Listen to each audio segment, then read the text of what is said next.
Chapter 5. When Seeker reached the castle, he saw the royal doorkeeper standing in front of the door. It was a huge white door with beautiful gold trim. Above it, written in gold letters, were the words, "Whosoever will may freely come." But Seeker wasn't looking at the words. His eyes were fixed on the royal doorkeeper, who seemed especially firm and official that day. "Who are you?" the doorkeeper asked. "And what do you want?" "My name is Seeker, and I want to see the king," Seeker answered, trying to sound confident. The doorkeeper leaned towards him, squinted his eyes in concentration, and spoke in a firm voice. "Do you really want to see the king?" Seeker started to feel less confidence. "Uh-huh," he responded hesitantly. The doorkeeper shook his head, folded his arms firmly, and said, "No, you must really want to. Do you really want to?" Seeker didn't answer right away. He was thinking. He was thinking about how the king had looked at him, and how the king had winked at him. Seeker began to feel confident again. He squared his shoulders. He took a deep breath, and he answered the royal doorkeeper. "Yes, sir. I really want to see the king." The doorkeeper smiled and opened the castle door. "Great! Whoever will, whoever really wants to, may freely come." The doorkeeper led Seeker into the castle. Seeker's knees were trembling, and he could feel his heart pounding in his chest as he walked down the long, shining hallway with the doorkeeper.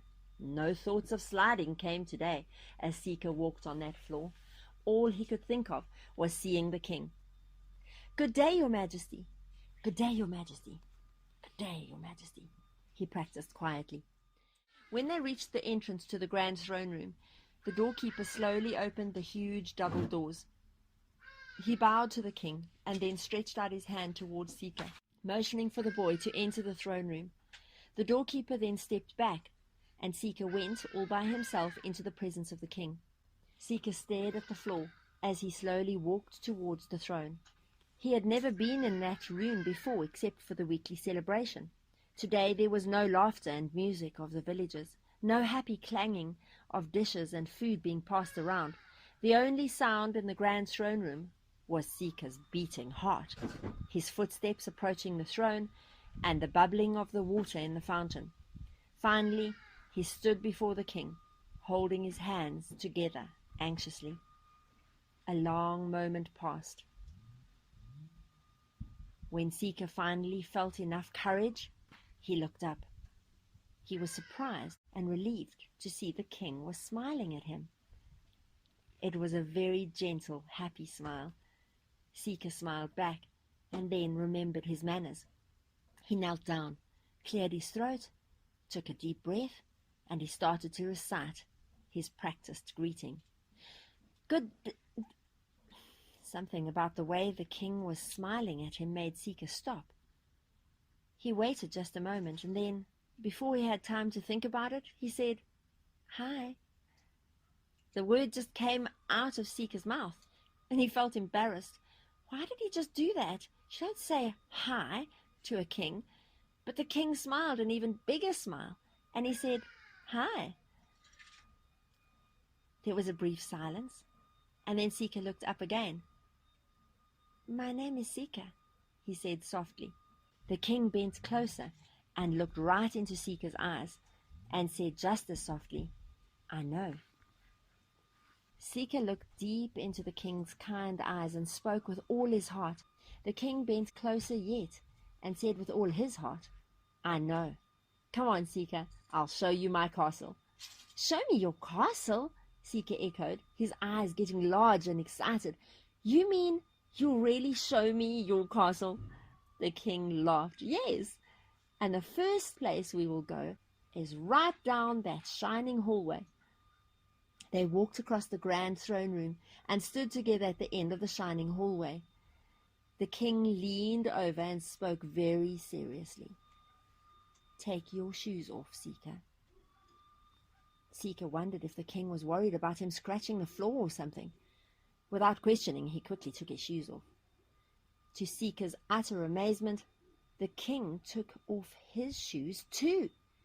And then, very seriously, but with laughter twinkling from his eyes, the king reached out and took hold of Seeker's hands. "Shall we?" the king said, and off they went, sliding down the shining hallway. This was far better than any dream Seeker had ever dreamed. He had never imagined himself sliding on the shining hallways with the king. Up and down and back and forth they slid. The castle servants came and watched the king and Seeker and shook their heads in amazement.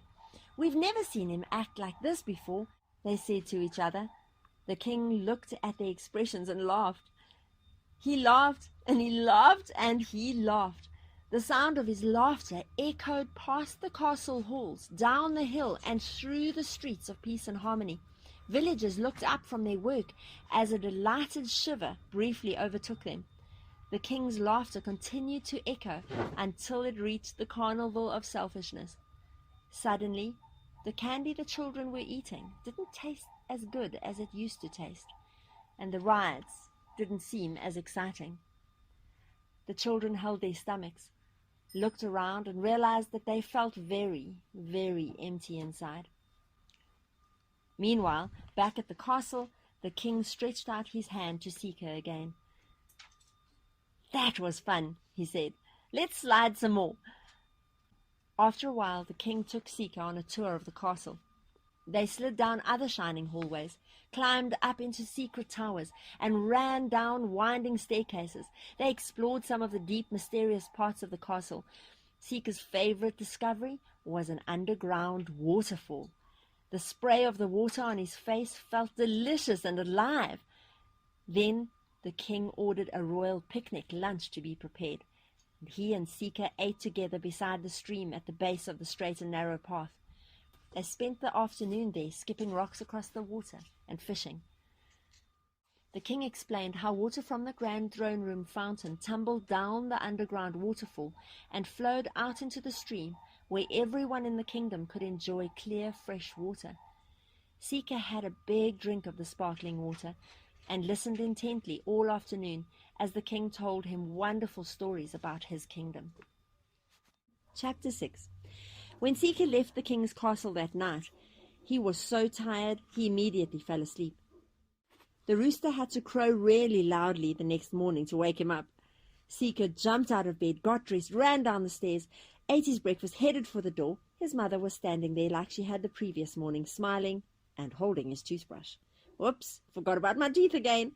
Seeker quickly brushed his teeth and then hugged his mother. But today, it wasn't the usual little hug. Today, Seeker hugged her so hard she gasped in surprise. "Bye, Mom," he said, excitement shining from his eyes. "I'm going to see the king." "All by yourself," Contentment said with a smile. She waved goodbye and then stood leaning in the doorway, watching Seeker race towards the straight and narrow path. A deep happiness washed through Contentment's heart as she thought about her son really getting to know the king. "I never realized what true contentment was," she whispered to herself, "until right now." Seeker reached the path and came to a screeching halt. To his surprise, all his friends were there. Hope So, No So, and Yes, Giggles, Gladness, and Glee, Dawdle and Slow, Doodle and Do, stood waiting for him at the big rock. The carnival clowns were busily trying to hand out candy and balloons, but the children kept pushing them away. Seeker's friends were acting very strangely, and much to the clowns' dismay, they were acting completely and utterly bored. The clowns were telling the children that there is nothing that can be any better than carnival and the candy that they could get there. Seeker hurried to his friends and said, "Oh yes, there is. There is someone better. There is the king. He's much better. He's wonderful." "He is?" the children asked. The clowns frantically offered candy and balloons, desperately trying to distract the children and cover their ears so that they wouldn't hear what Seeker was saying. This was all quite difficult for the clowns to do because they were trembling with fear at the very mention of the king. In fact, they were all shaking so badly that they could hardly pick their noses.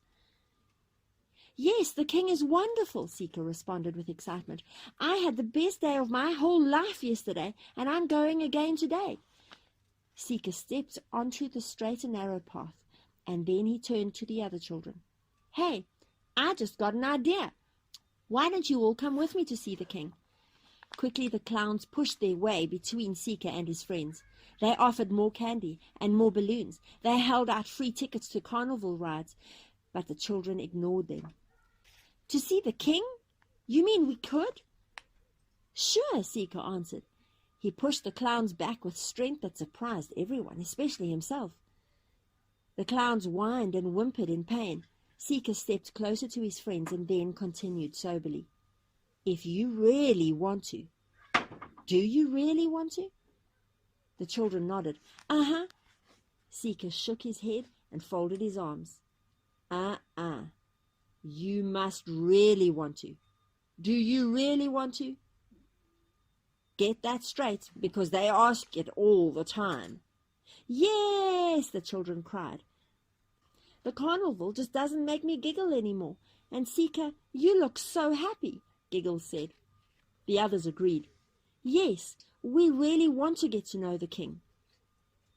The clowns had recovered from Seeker's push, and now they moved closer again. They began to speak in their most candy-coated voices. "Boys and girls, of course you don't really want to know the king. The king is boring, remember? Come with us. We have more of our own very special secret recipe candy for you."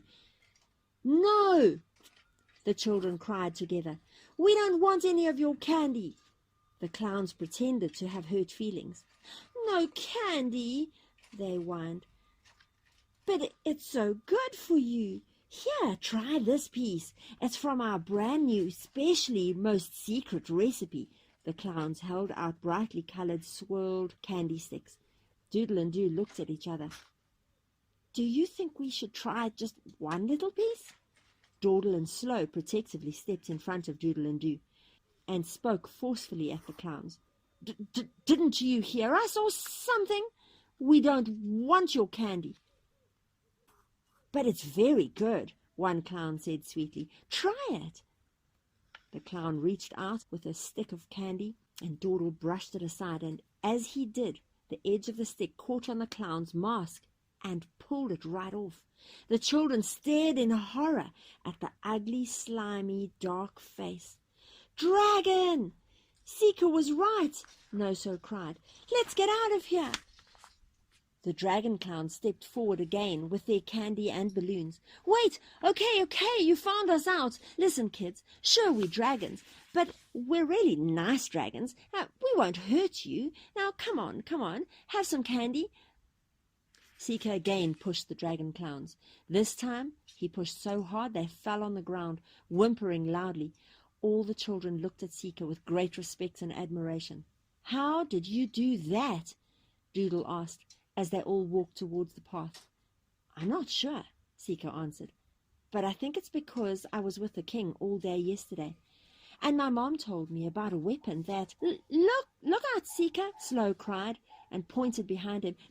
"Dragons!"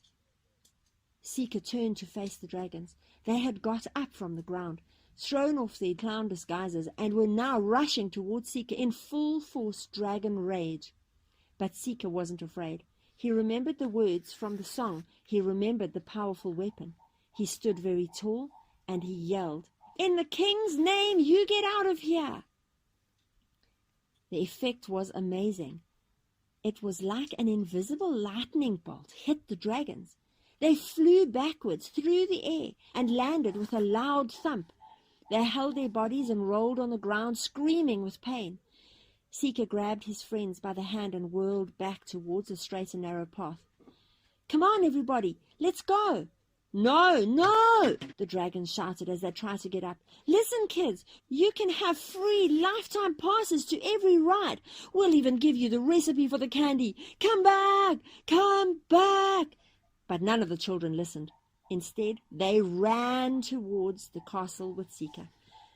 The clowns angrily stomped on their balloons, shoved the candy back in their pockets, and picked their noses all the way to Carnival, all the way back to their master in the deep, dark place beneath the trapdoor of selfishness. Chapter 7. The royal doorkeeper was very surprised to see all the children standing before him at the entrance to the castle. "Who are you?" he asked firmly. "What do you want?" "We're the kids," came an energetic reply. "And we all want to see the king." The children leaned towards the doorkeeper convincingly. "We really want to see the king." The doorkeeper smiled and opened the castle door. "Great, then come with me." The doorkeeper led the children into the castle and down the shining hallway. When Seeker told his friends how he and the king had gone sliding down the hallway, their eyes grew huge in wonder. When they reached the entrance to the grand throne room, the doorkeeper slowly opened the huge double doors. He bowed to the king and then stretched out his hand towards the children, motioning for them to enter the grand throne room. The doorkeeper then stepped back, and the children of the kingdom went into the presence of the king. Seeker half ran, half slid across the grand throne room floor into the king's great arms. The king lifted Seeker high into the air, twirling him around in circles and laughing.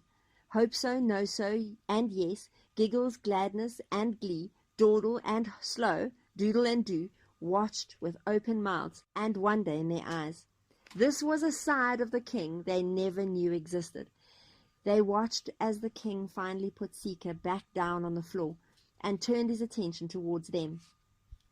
The king smiled at them. It was a very gentle, happy smile. The children smiled back and then remembered their manners. They knelt down and looked up into the king's eyes. A few moments passed. "Just say hi," Seeker encouraged his friends.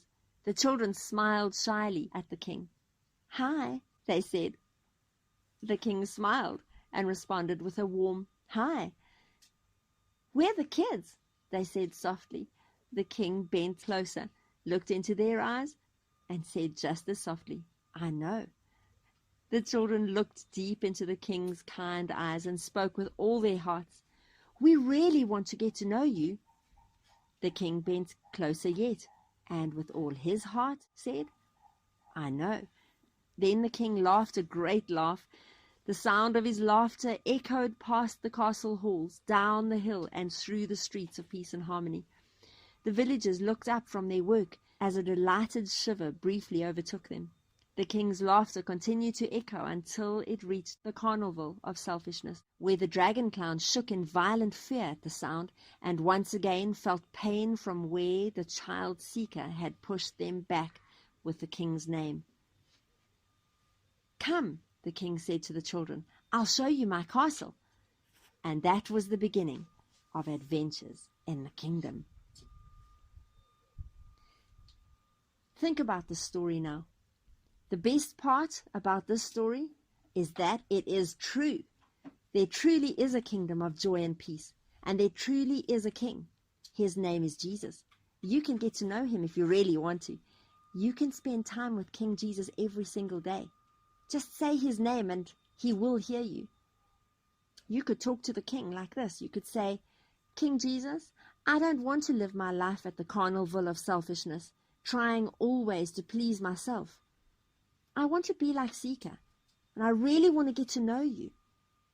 Today, I want to ask you to be my king and the ruler of my life."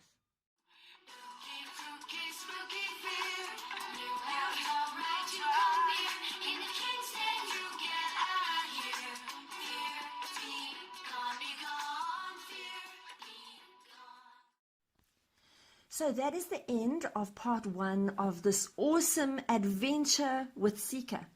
There are 6 more parts to go. I really hope you and your family enjoyed it as much as we did.